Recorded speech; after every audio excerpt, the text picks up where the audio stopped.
Bom, o coronavírus chegou, a crise se instalou e tudo aquilo que foi feito e produzido no ano de 2019 parece ir por água abaixo. 13º do Bolsa Família foi criado, a fila do próprio Bolsa Família foi zerada, fraudes no INSS foram combatidas, 1 milhão de empregos foram gerados e programas como A Caminho da Escola foram estabelecidos.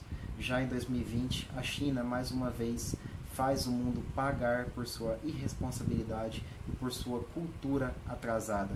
Não me importa aqui com acusações de xenofobia ou preconceito com os chineses. Eu vou continuar defendendo isso até o fim, até porque eu estou contando fatos e não achismos. Se vocês quiserem, dados não faltam desse atraso cultural aí da China. Países de todo o mundo, até mesmo países aí extremamente desenvolvidos, estão batendo cabeça em busca de soluções, tentando conter a crise. Os Estados Unidos liberou de início 50 bilhões para combater aí, os efeitos do Covid-19, enquanto o Brasil, que é um país com quase metade da população dos Estados Unidos, né, os Estados Unidos tem mais de 300 milhões de habitantes, enquanto o Brasil tem cerca de 200 milhões, o Brasil liberou aí 147 bilhões de reais, um valor quase 3 vezes maior do que os Estados Unidos, que é uma potência mundial, liberou. Isso mostra para aquelas pessoas que estão acusando o governo federal de pouco caso, que não está sendo feito pouco caso. O governo federal, em alguns momentos, pode sim ter se postado de maneira até irresponsável ou de maneira inapropriada ao momento. Mas ele está fazendo por onde, ele está tentando de todas as formas conter essa crise. E já em 23, no dia 23 de março, no caso ontem, ele lançou uma medida provisória, se não me engano a medida provisória de número 927 ou 972, acho que é 927, que flexibiliza os contratos de trabalho por 4 meses. E o que aconteceu, a coisa mais óbvia do mundo, a coisa mais clara, né, é o momento mais oportuno para isso. A oposição começou a bater, começou a criticar e usou a grande mídia para divulgar informações distorcidas acerca dessa medida provisória. Por que eu digo isso? Diversas pessoas, e isso quando eu falo diversas não é pouco, são muitas pessoas, estão acreditando que os trabalhadores ficariam, eu digo ficariam porque já foi revogada essa parte da medida, ficariam sem uma renda mensal, o que é uma falácia, é uma mentira. Dentro da medida provisória estava sim escrito que ele ficaria sem o salário e sem o vínculo empregatício, mas em substituição a esse salário ele teria um auxílio mensal do empregador para que ele se mantivesse em cursos de preparação, em cursos profissionalizantes e coisas semelhantes. Então, qual o motivo do governo permitir, né, esse cancelamento do salário pela substituição de um auxílio mensal e não apenas reduzir o salário das pessoas?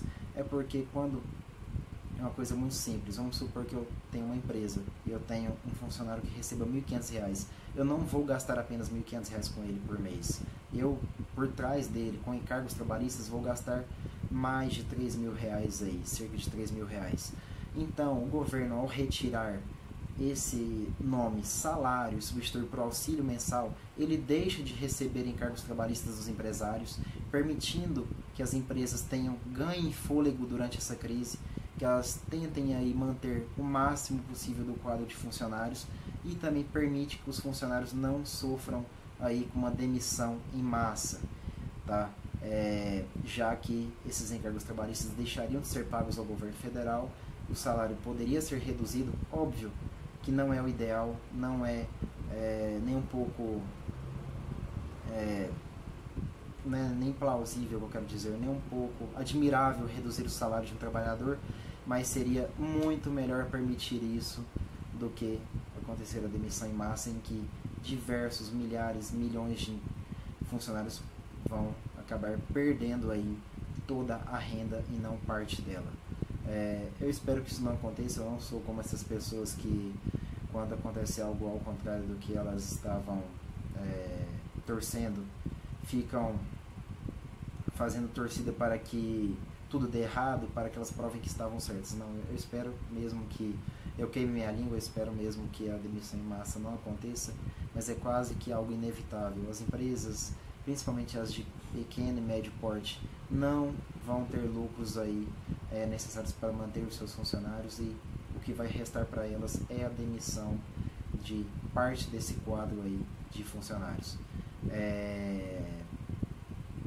Cerca de 28 medidas, eu não vou saber listar todas elas aqui, eu até queria ter imprimido para citar para vocês, mas eu vou deixar em anexo nos comentários as 28 medidas que já foram tomadas pelo governo federal para tentar conter essa crise, para que vocês percebam que Jair Bolsonaro não está fazendo pouco caso.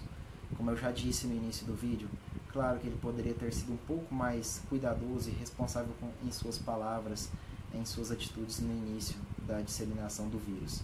Mas eu acredito que não é por esse deslize, não é por essa falta de informação que atingiu grande parte da população que a gente deva aí apoiar o impeachment ou uma troca do governo federal.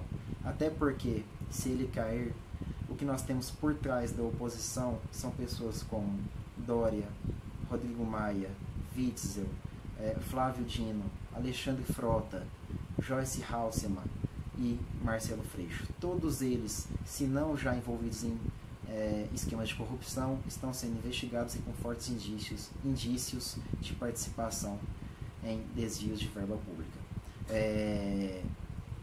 E também não podemos deixar de citar o post-Haddad, que durante a época dele de ministro da Educação desviou bilhões do MEC. Tá? Então eu acredito que nesse momento, quais seriam as chances? Nós teríamos quem no lugar de Bolsonaro? Haddad, Ciro Gomes? Os dois dos mais corruptos da história do Brasil? Eu acho que não seria o ideal e nem perto do ideal.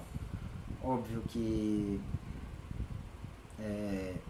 o governo federal atual, o Bolsonaro, não é perfeito, nós não vamos ter em momento algum um presidente perfeito, mas ele é sim o mais preparado, e não só o mais preparado, aquele que está mais disposto a correr atrás de soluções para o nosso país. Eu espero mesmo que a população acorde, parte da população, né, que se decidiu ficar contra o atual governo, acorde aí e perceba quão errado seria apoiar o impeachment nesse momento. Seria com certeza a brecha para o aparelhamento de todas as instituições democráticas. A primeiro momento o Brasil sairia assim da crise, investimentos bilionários seriam feitos, mas a longo prazo nós sabemos quem iria pagar a conta, e não são os mais ricos, não é a parcela das pessoas mais ricas do Brasil, mas sim os trabalhadores de classe média e classe mais baixa. É só isso que eu quero esclarecer aqui para vocês.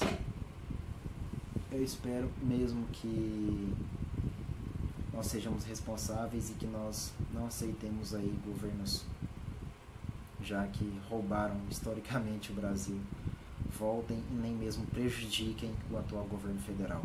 E como eu já disse nos meus textos que eu publiquei nas redes sociais sobre esse assunto, e não posso deixar de dizer novamente, que Deus esteja conosco e que nós saímos dessa crise o mais rápido possível. O Brasil vai mudar para melhor.